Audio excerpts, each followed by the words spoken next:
Step right up and get your tickets for another moment in gaming history.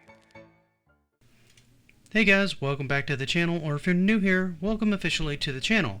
This is a series where I go into various different moments in video game history, and today I want to talk about something that's gotten popular over the years, at least as a facet of video games, and that's gained in popularity at least in the last few years. That's survival games.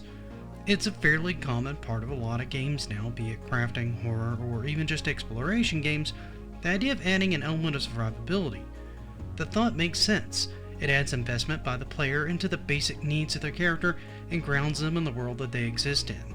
It also keeps the player from ever feeling too comfortable in any situation, as they still have to worry about the basic needs of day-to-day life, not just the next threat on the horizon.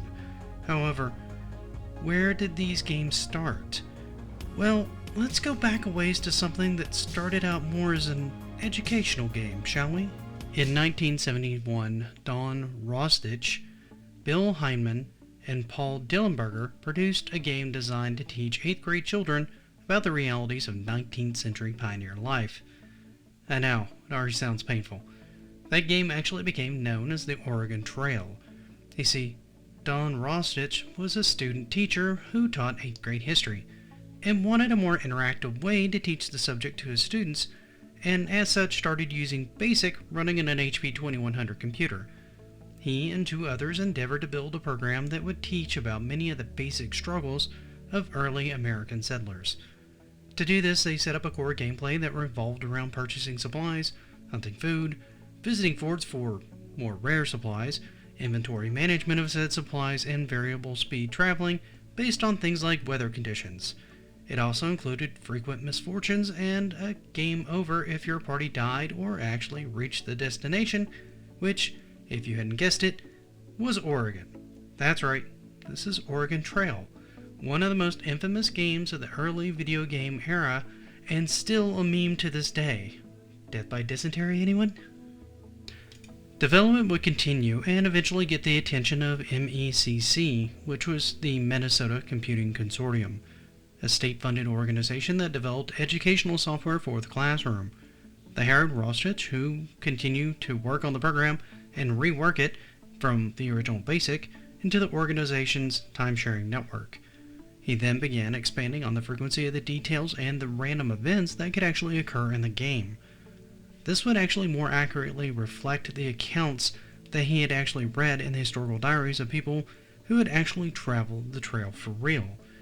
When he was done in 1975, he released the game that was simply titled Oregon and made it available to all schools that were on the timeshare network supplied by MECC. The game would continue to be worked on, with graphics being added in, notable landmarks, and even NPCs would be added that the player could actively interact with, and by the year 1995, the Oregon Trail generated 1/3 of the MECC's $30 million annual revenue. The game continued to be popular, and by 2011, 65 million copies of the game had been sold. To this day, the game persists, even having a new release as late as 2022 being developed by Gameloft for the Switch, Steam, and Microsoft Store.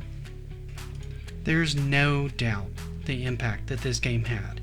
It helped catalyze software for educational settings and set a lot of the groundwork that's still used in games like The Long Dark, which, for those of you who don't know, is a survival crafting game set in what might actually be called a new ice age, wherein the player must survive wild animals, sprained ankles, parasites from minis or meats, and cabin fever, just to name a few ailments. It also became part of pop culture, with shirts and memes throughout the years. However, what do you guys think of this one? Do you think this is a cool moment and a start for survival games, such as a mechanic in video games? Did any of you ever try this game at all? If so, let me know in the comments. However, for now, thank you so much for watching and spending part of your day with me. If I can ask you for one more favor, please leave this video a like.